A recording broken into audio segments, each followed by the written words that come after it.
Some of these sponsors, some of these people who are actually in diaspora, we have a number of them who are actually instigating this mayhem that we're seeing right now. What we've done is we've had them on our watch list, and they've been watchlisted. We have them on our radars, and we're making sure that any attempt they make to come into the country will notify the necessary authority. Nigerian Immigration Service has announced that it has placed the sponsors of the nationwide #EndBadGovernance protest on its watch list.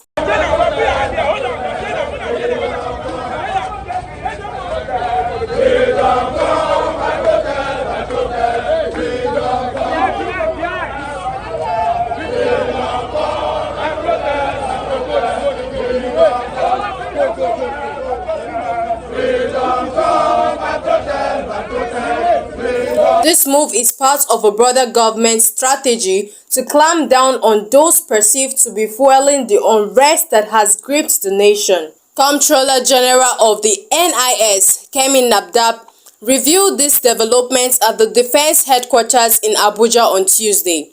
The announcement came shortly after a high-level strategic meeting convened by the Chief of Defense Staff, General Christopher Musa.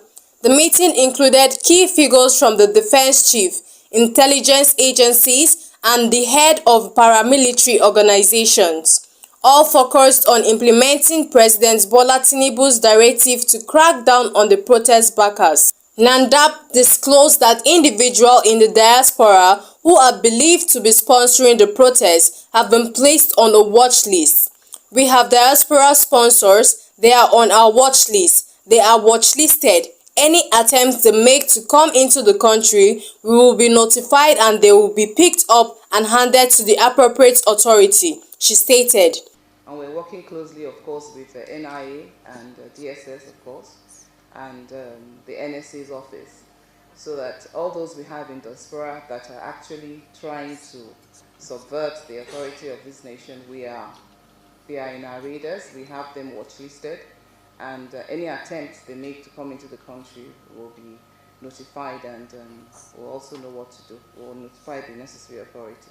In response to the protest, the NIS has increased the deployment of officers to both land and airports to ensure that these entry and exit points effectively managed.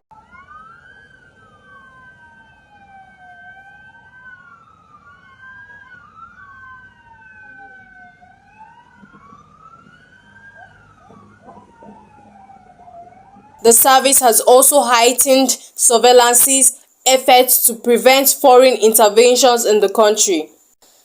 The Director General of the Department of State Services, Yusuf Bichi, also weighed in on the situation.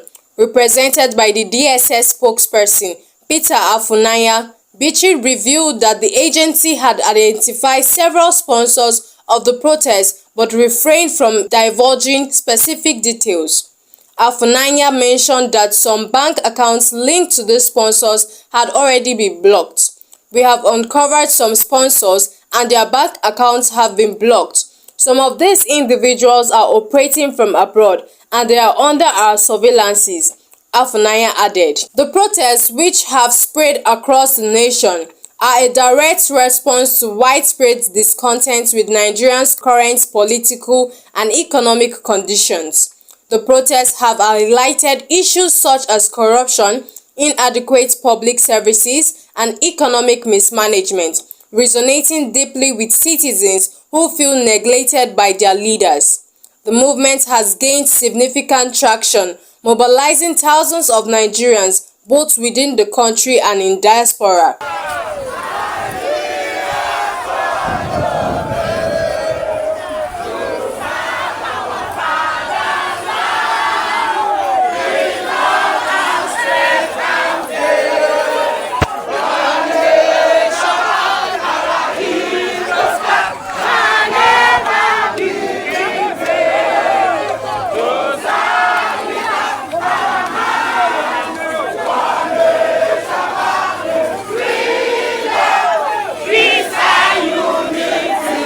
The government's response has been tightened security measures and targets those perceived as instigators.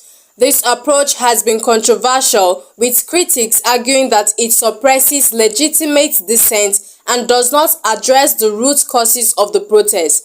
However, government officials maintain that such measures are necessary to maintain order and prevent further escalation of unrest. The blocking of bank accounts linked to protest sponsors raises concerns about financial transparency and the potential for overreach. Analysts warn that such measures could undermine confidence in Nigeria's banking sector and deter foreign investors who value regulatory stability and fairness. In the face of these challenges, the Tinubu administration must carefully navigate the delicate balance between maintaining order and addressing the underlying issues driving the protests. The government has promised economic reform aimed at reducing poverty and improving governance, but these efforts have yet to yield significant results. To build trust and ensure long-term stability, the government may need to adopt a more inclusive approach, engaging with protest leaders, addressing their concerns, and implementing meaningful reforms could help diffuse tension and pave the way for a more stable and prosperous Nigeria. Economist Dr. Ngozi Okonjo-Iweala emphasizes the need for transparency and accountability in handling the financial aspects of the crackdown. Blocking bank accounts and targeting sponsors can only be justified if done within the framework of the law. The government must ensure that due process is followed to maintain confidence in the financial system, she advises. The situation is a litmus test for President Tinubu's administration.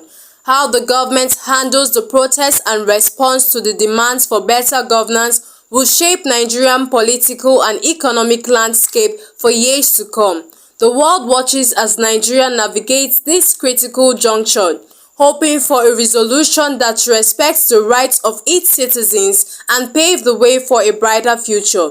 The decision by the Nigeria Immigration Service to place #EndBadGovernance protest sponsor on a watch list underscores the government's strategy to control the situation.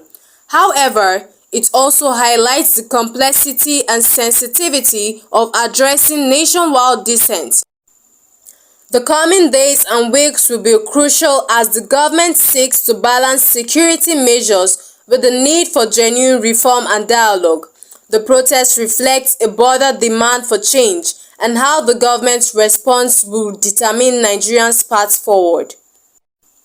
Well guys, that's the news for today. I saw it and I decided to share with you all. Please don't forget to like, share and subscribe. Thank you.